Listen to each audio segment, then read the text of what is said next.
Untuk menjawab poin nomor 9, kita akan fokus pada data produksi poin ke-6 terkait persediaan produk dalam proses akhir, di mana tingkat penyelesaiannya untuk bahan baku adalah 100% dan biaya konversinya 40%. Ini berlaku untuk Departemen A dan Departemen B. Departemen A ini sisanya atau persediaan produk dalam proses akhirnya 200 kg, sedangkan untuk Departemen B 100 kg.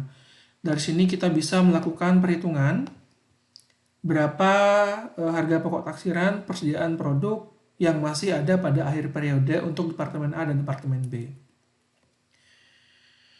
Di sini kita akan melihat beberapa elemen. Pertama, biaya bahan baku yang ada pada Departemen A, kemudian ada transfer Departemen A yang ada pada Departemen B, biaya tenaga kerja baik untuk Departemen A dan Departemen B, serta BOP baik pada Departemen A dan Departemen B.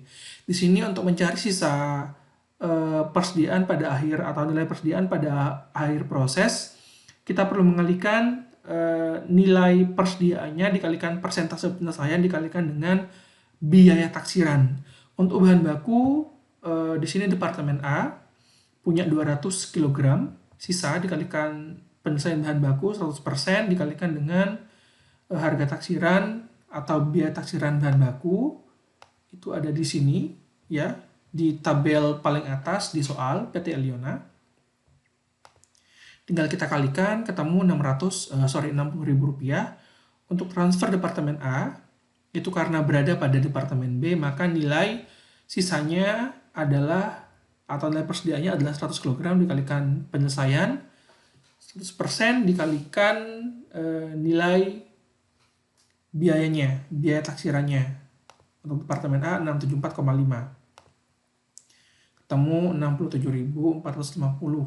Untuk yang lain sama caranya, maka di sini kita akan mengetahui berapa harga pokok persediaan produk dalam proses akhir untuk Departemen A dan berapa untuk Departemen B. Departemen A 89.960, sedangkan B 76.450. Untuk jurnalnya sendiri, ini jurnal pertama untuk yang Departemen A. Jadi jurnalnya persediaan produk dalam proses Departemen A pada BDP, BB Departemen A, BDK Departemen A, dan BOP Departemen A. Sedangkan untuk yang jurnal kedua ini untuk persediaan produk dalam proses akhir pada Departemen B. Jurnalnya adalah persediaan produk dalam proses Departemen B pada transfer Departemen A, BDP BTK Departemen B, dan BDP BOP Departemen B. Nilainya masing-masing bisa kalian lihat di perhitungan di bawah ini. Ya. Seperti ini. Saya tidak akan menjelaskan lebih jauh, bisa kalian lihat sendiri nanti. Saya akan berikan bahannya juga, materi simulasi juga nanti di sini. Saya akan berikan Excel-nya. Kemudian lanjut untuk poin ke-10, di sini kita akan mencatat biaya overhead pabrik yang sesungguhnya dari Departemen A dan B. Datanya ada di soal, di poin 2, di mana di sini ada biaya overhead pabrik yang sesungguhnya terjadi dalam kuartal pertama. Untuk Departemen A 845.000 dan Departemen B 225.000. Nah, nanti ini kita jumlah, maka ketemu berapa total biaya overhead pabrik yang sesungguhnya. Di buku itu sepertinya ada kesalahan. Kalau kalian lihat di halaman 371, itu di bukunya Pak Mulyadi nilainya 22.000, tapi yang benar mungkin 225.000. Jadi nanti bisa diubah di bukunya masing-masing. Ini di total ketemu nanti nilai untuk BOP sesungguhnya. Jurnalnya adalah BOP sesungguhnya pada berbagai macam rekening dikredit, karena kita tidak diberikan rincian apa saja rekening yang dikreditkan pada BOP sesungguhnya. Untuk yang poin 11, kita melakukan penutupan rekening BOP yang dibebankan ke rekening BOP sesungguhnya. Jadi jurnalnya sama seperti simulasi sebelumnya, BOP dibebankan pada BOP sesungguhnya. Nilainya kita mengacu pada nilai BOP yang dibebankan. BOP yang dibebankan ini merupakan penjumlahan antara BOP yang dibebankan pada Departemen A dan Departemen B, yang ada di poin 3 untuk A 848.205 dan untuk Departemen B nilainya 227.500. Kita tambahkan di sini poin 3 dan poin 6 nilainya, maka kita akan mendapatkan nilai dari BOP yang dibebankan. Jurnalnya seperti ini. Nah, lalu selanjutnya kita lakukan pencatatan atas selisih, baik untuk selisih BDP dan selisih untuk BOP sesungguhnya dan BOP dibebankan. Pertama, untuk yang selisih BDP, di sini pertama kita harus menghitung berapa harga pokok taksiran persediaan produk dalam awal proses. Datanya di sini kita dapatkan dari soal pada poin pertama ini, ya. Data produksi pada poin pertama, di mana Departemen A punya persediaan dalam proses awal 100 kg dan B 200 kg, di mana masing-masing tingkat penyelesaiannya untuk bahan baku 100% dan konversi 60%. Kita akan hitung di sini. Caranya sama seperti saat kita menghitung perhitungan pada poin ke-9. Sama. Maka di sini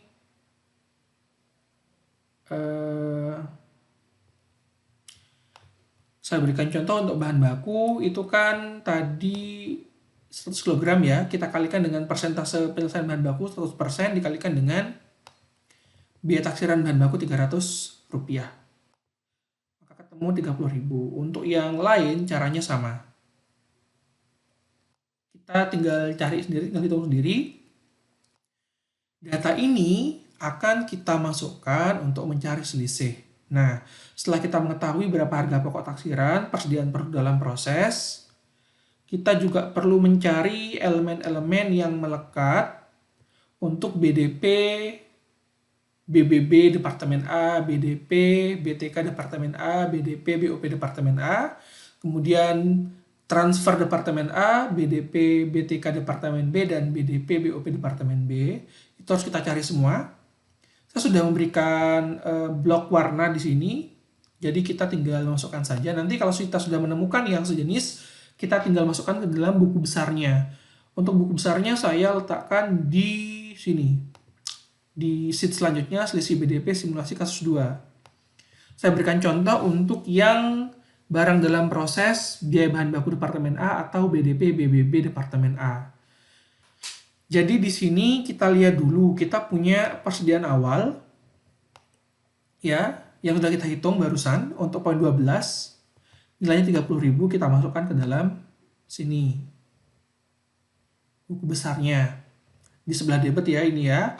Kemudian kita lihat di simulasi kasus 2 ada BDP BBB Departemen A pada poin pertama, nilainya 925.000 di debit, kita masukkan juga ke buku besar di sini. Lalu kita cari lagi, ternyata ada di poin 4, di kredit tapi BDP BBB Departemen A nilainya 900.000. Kita masukkan di kredit. Lalu ada lagi di sini.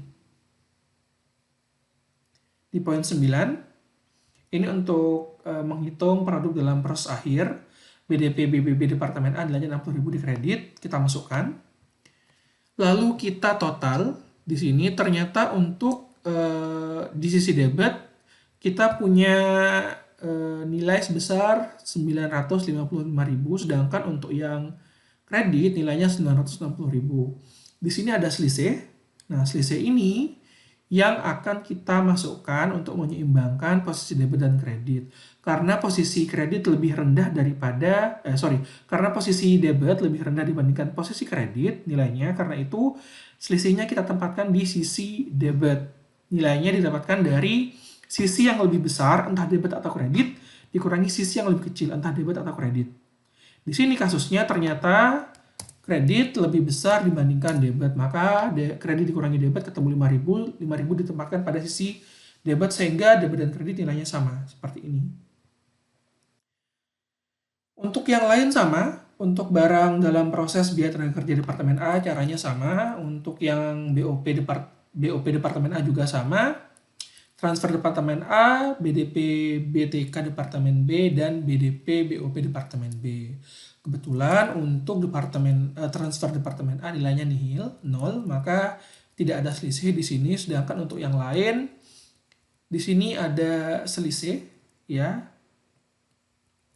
Untuk yang departemen A ada selisih. Karena selisihnya ada di debit, maka ini merupakan selisih rugi. Sedangkan selisih yang ada di kredit ini merupakan selisih laba, seperti itu. Tinggal kita pindahkan nilai-nilai yang sudah saya temukan di sini. Contohnya saya kasih contoh lagi satu.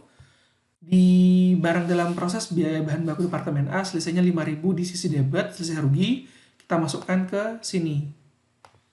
Pada pengerjaan poin 12, maka BDP BBB departemen A nilainya 5.000. Kemudian yang lain juga sama untuk BDP BTK departemen A, BDP BOP departemen A, BDP BTK departemen B, dan BDP BOP departemen B.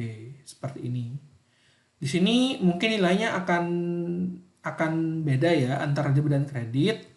Selisih beda antara debit dan kredit itu kita anggap sebagai selisih dan kita tempatkan pada sisi debit atau kredit yang lebih kecil. Di sini ternyata total dari BDP di sisi kredit itu ternyata nilainya 7.545. Karena itu BDP BBB departemen A di debit nilainya 5.000, lebih besar di sisi kredit. Selisihnya kita letakkan di sisi debit sebagai selisih selisih rugi senilai 2.545. Jadi jumlahnya seperti ini. Jadi yang tadi di sini kita akui sebagai selisih, ya kita taruh di sama dengan posisinya. Ini kan selisihnya di debit selisihnya. Berarti di sini selisihnya juga di debit, tapi kita nggak menuliskan selisih, tapi rekeningnya. Rekeningnya adalah barang dalam proses biaya bahan baku departemen A, dan seterusnya. Kemudian yang terakhir untuk biaya overhead pabrik sesungguhnya dan biaya overhead pabrik dibebankan, kita cari selisihnya. Ternyata dari perhitungan tadi kita bisa lihat dari poin 10 dan 11 di sini ya, untuk melihat berapa BOP sesungguhnya dan BOP yang dibebankan. Ternyata BOP yang dibebankan lebih besar dibandingkan BOP sesungguhnya, karena itu ini merupakan selisih laba. Jadi selisihnya nanti ada di ada di kredit. Sedangkan di debit adalah biaya overhead pabrik sesungguhnya, seperti ini.